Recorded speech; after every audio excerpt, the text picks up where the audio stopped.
Bienvenue dans Vengeance avec Lyra.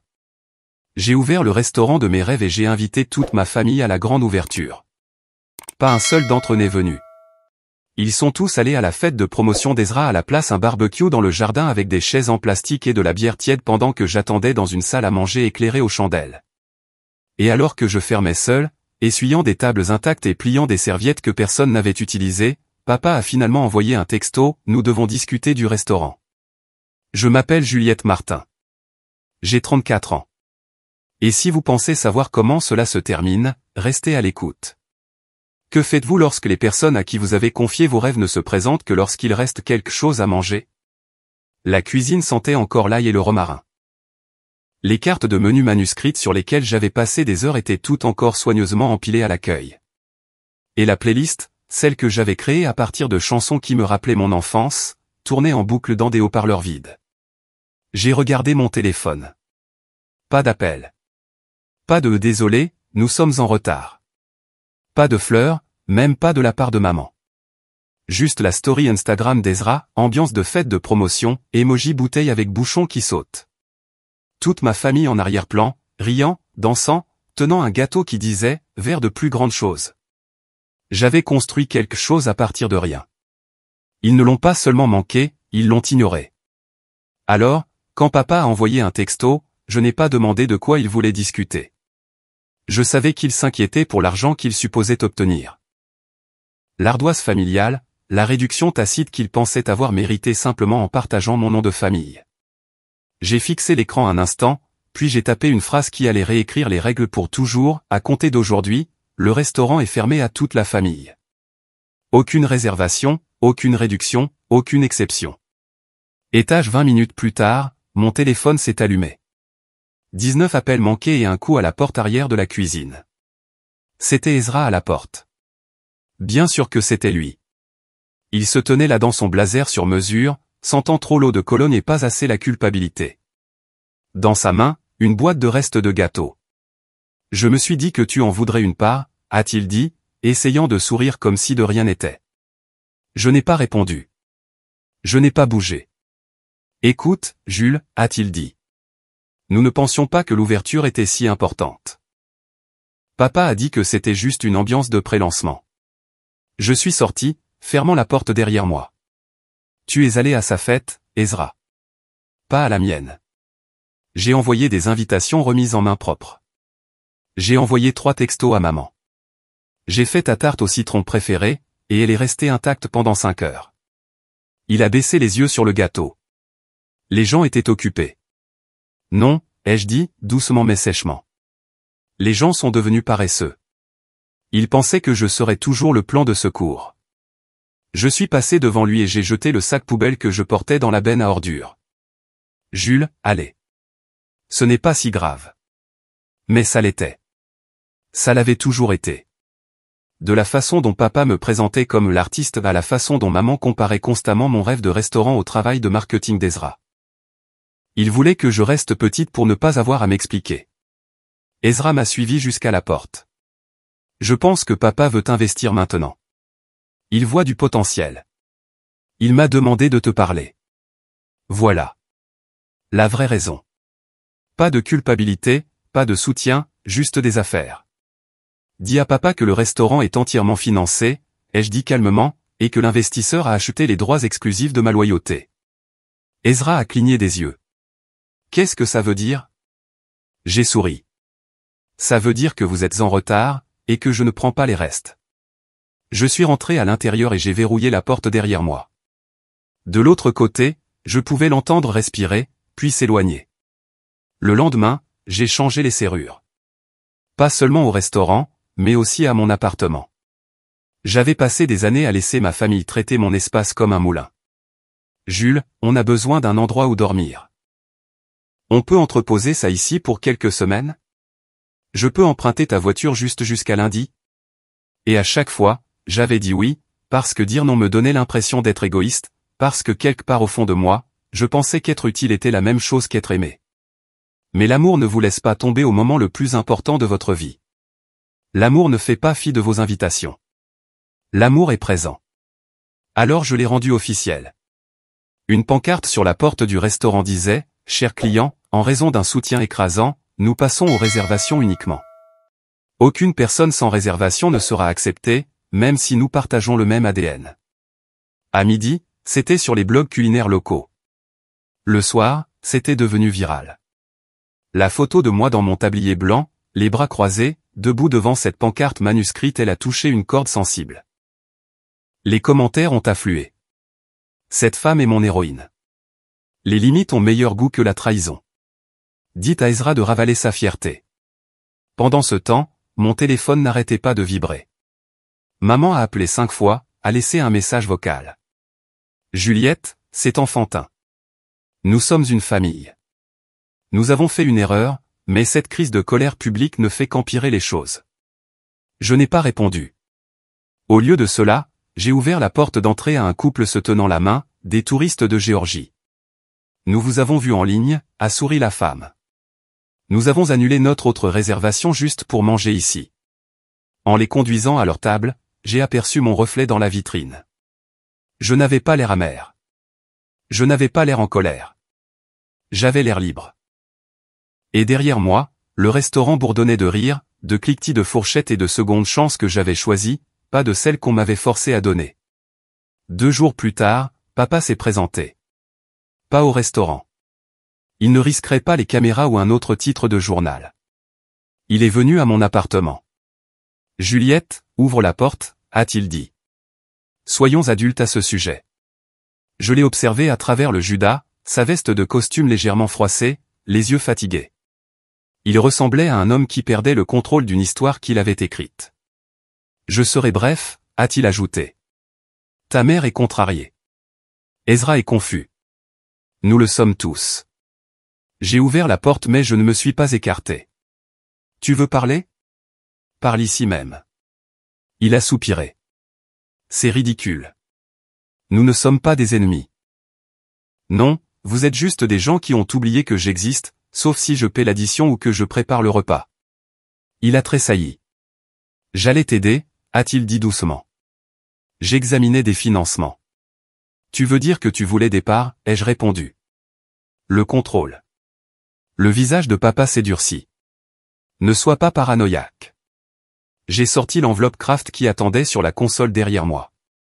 Voici l'acte de propriété. Le restaurant est uniquement à mon nom. La société, les brevets, les recettes, tout est à moi. Il a cligné des yeux. Tu as pris un avocat? J'ai une équipe, ai-je dit. C'est drôle ce qui arrive quand on arrête d'attendre la permission de briller. Papa a baissé les yeux, puis a marmonné, nous voulions juste que tu réussisses. Non, vous vouliez que je sois dépendante. Gérable. Il n'a pas répondu.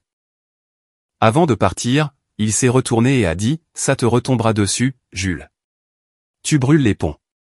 J'ai hoché la tête calmement. Alors je suppose que je vais apprendre à nager.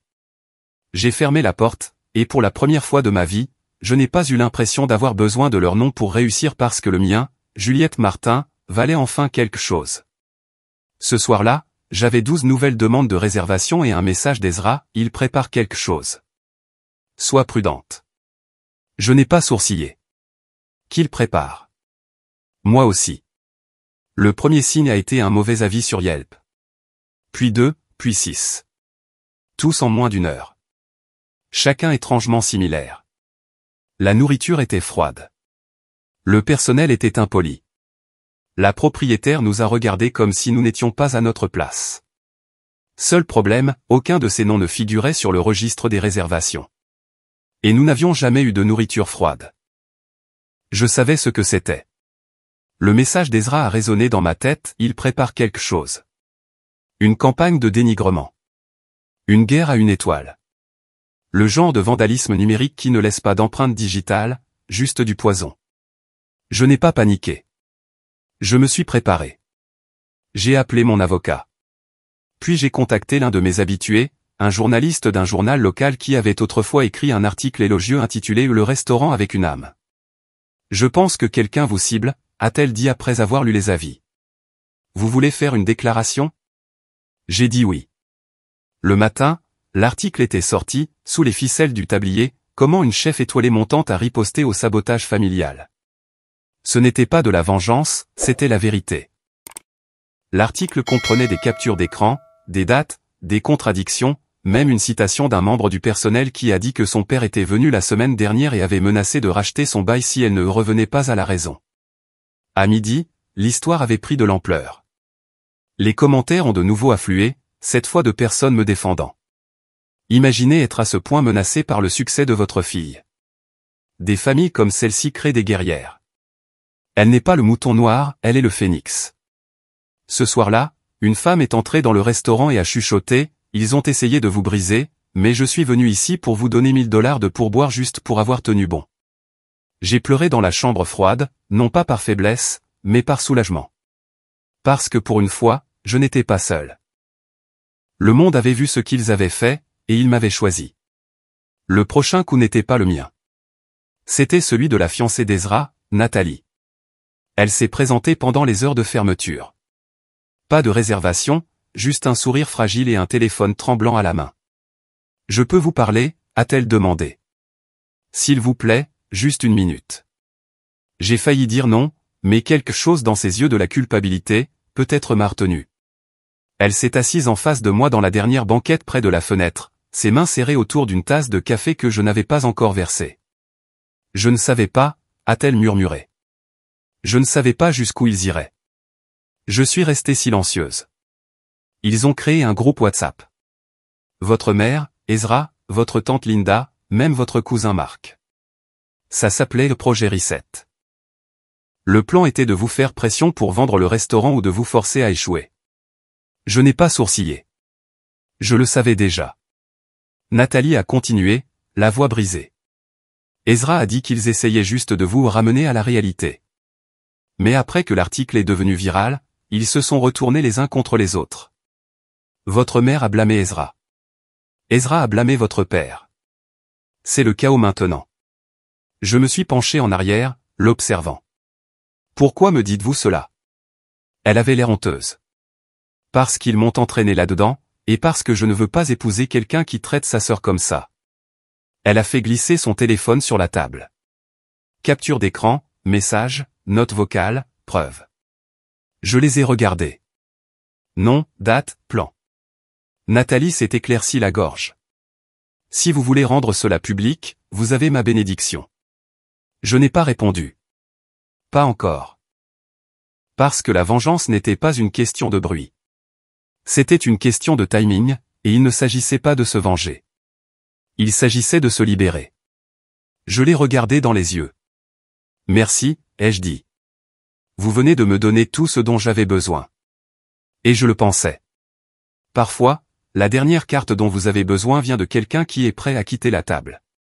Les gros titres ont frappé à 9h12 du matin, la famille de la chef Juliette Martin surprise en train de comploter pour saboter sa carrière, des messages divulgués le confirment.